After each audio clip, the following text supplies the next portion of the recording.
बहू, बच्चा पैदा करने की जल्दबाजी ना करना। बहू, तुम इतनी जल्दी माँ मत बनना। एक बार बच्चे हो गए तो पति पत्नी का रिश्ता सिर्फ रिश्ता बनकर रह जाता है, क्योंकि बच्चे होने के बाद जिम्मेदारी भी बढ़ जाती है। इसलिए बहू, मेरी बात अच्छे से गांठ बांध लो। अभी 3-4 साल तुम लोग बच्चे के बारे में सोचना भी मत। एक दूसरे को अच्छे से समझो, पसंद नापसंद जानो। अपने रिश्ते को पहले मजबूत करो, फिर सोचना मुझे दादी बनाने की। अपनी सास की बात सुनकर सानवी हैरान रह गई। दुनिया की पहली सास होगी जो अपनी बहू को जल्दी माँ ना बनने की सलाह दे रही थी। अर्चना जी का परिवार मध्यम वर्गीय था। अर्चना जी शुरू से ही बहुत महत्वाकांक्षी थी, लेकिन पति की ज्यादा कमाई नहीं थी। फिर भी अपने 2 बेटे और बेटी को अच्छी परवरिश देने की भरपूर कोशिश करती थी। बड़ा बेटा शेखर जब एक उच्च कंपनी में नौकरी करने लगा तो उन्होंने शेखर को अपनी सभी अधूरी ज़रूरतों और महत्वाकांक्षाओं को पूरा करने की एटीएम मशीन समझ लिया।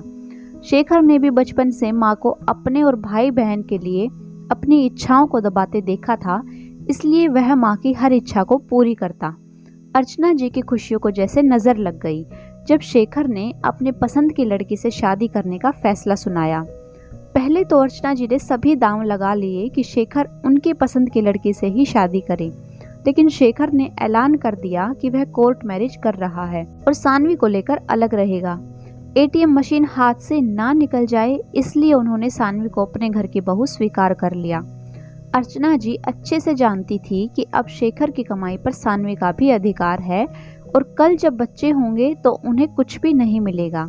और अभी तो बेटी निशा और छोटे बेटे सुमित का भी भविष्य संवारना है। तब उनके कुटिल दिमाग में यह बात आई कि बहू को प्यार से शीशे में उतारना है। कुछ ऐसा करना होगा ताकि बहू को लगे कि उसकी सास दुनिया की बेस्ट सास है। उन्होंने सोचा कि आजकल की लड़कियों की यही सोच रहती है कि शादी के बाद 2-4 साल मज़े करो और फिर बच्चे के बारे में सोचो। तो मैं भी उसी सोच को बढ़ावा दूंगी और एक अच्छी सास बनकर बहू के अरमानों पर पानी फेरूंगी। सानवी अपनी सास अर्चना जी की चालाकी समझ ही नहीं पाई। प्यार से उन्होंने सानवी के ऊपर घर के कामों की जिम्मेदारी इस तरह सौंपी कि लगाम उन्हीं के हाथों में है, यह सानवी समझ नहीं पाई।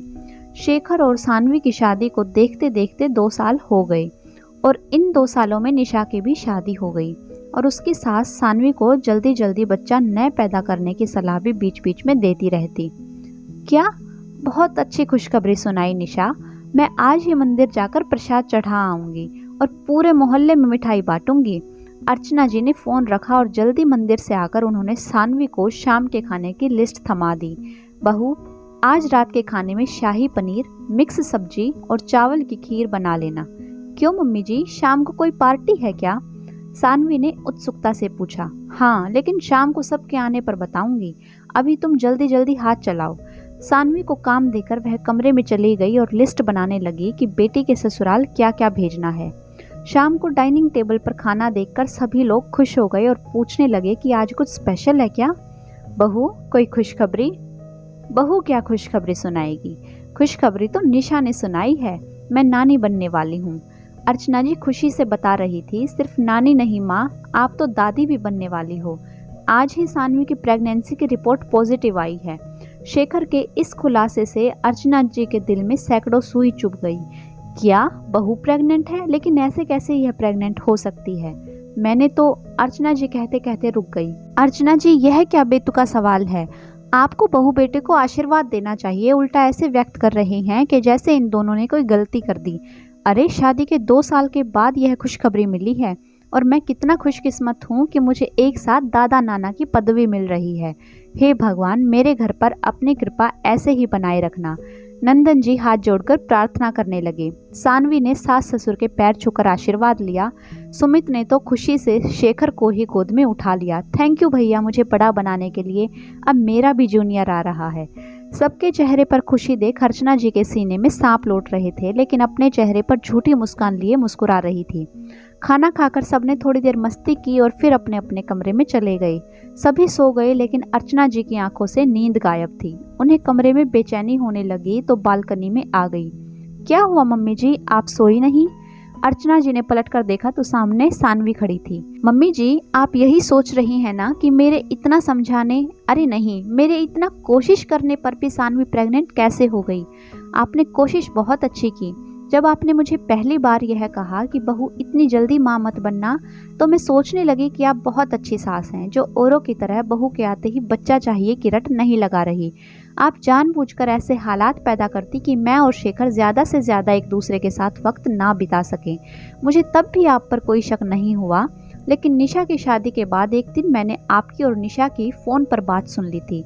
आप निशा को समझा रही थी कि शादी के बाद जितनी जल्दी ससुराल वालों को खुशखबरी सुना दोगी तो तुम्हारी इज्जत बढ़ जाएगी, और फिर एक बार बच्चा हो गया तो पति और सास सब तुम्हारे आगे पीछे घूमेंगे। बच्चा पति पत्नी के रिश्ते को और मजबूत करता है। घूमना फिरना तो जिंदगी भर लगा रहेगा। आपकी इतनी महान सलाह को सुनकर मैं स्तब्ध रह गई। फिर आपने कहा, अरे पगली, तू कुछ नहीं समझती। शेखर के सिर पर अभी बच्चे की कोई जिम्मेदारी नहीं है। अभी उसकी सैलरी का सबसे बड़ा हिस्सा मुझे ही मिल रहा है। सानवी को तो मैंने बहला दिया कि अभी माँ बनने की ज़रूरत नहीं। जिस दिन उसके अपने बच्चे हो गए तो मैं अपनी और तुम्हारी ज़रूरतें कैसे पूरी करूँगी। वैसे भी अपनी पसंद की लड़की से शादी करके शेखर ने मेरे अरमानों पर पानी फेर दिया, लेकिन उसकी सैलरी पर इतनी आसानी से अपना हक नहीं छोड़ सकती। इसलिए मेरी सलाह मान और जल्दी ही खुशखबरी सुना। सानवी के मुंह से अपना सच सुनकर अर्चना जी की सिट्टी पिट्टी गुम हो गई। उनकी जुबान तालू में चिपक गई। गलत तो मैं थी मम्मी जी, जो आपको एक अच्छी सास समझ बैठी। आप तो बहुत पहुंची हुई खिलाड़ी निकली, लेकिन आप भूल गए कि 100 दिन सास के, एक दिन बहू का, और वह एक दिन आज है। मुबारक हो मम्मी जी, आज का दिन आपकी ज़िंदगी का सबसे खुशनुमा दिन है। आप नानी के साथ दादी भी बनने वाली हैं। सानवी ने अर्चना जी के गालों पर किस किया और मुस्कुरा दी। अगर आपको आज की कहानी अच्छी लगी है तो वीडियो को लाइक कीजिए। साथ ही ऐसी कहानी सुनने के लिए चैनल को जल्दी से सब्सक्राइब कर लें। Thanks for watching.